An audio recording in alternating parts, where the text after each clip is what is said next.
Pokus koji oduševi svu djecu, pa čak i odrasle, je mješavina kukuruznog škroba i vode koja se zove ublek.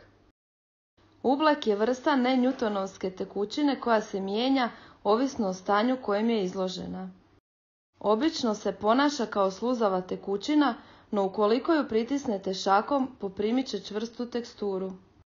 Za ovaj pokus potrebni su vam škrob, voda i prehrambena boja po želji. U praznu posudu dodajte čašu vode, 1,5 čašu škroba, te sve to pomiješajte pjenjačom.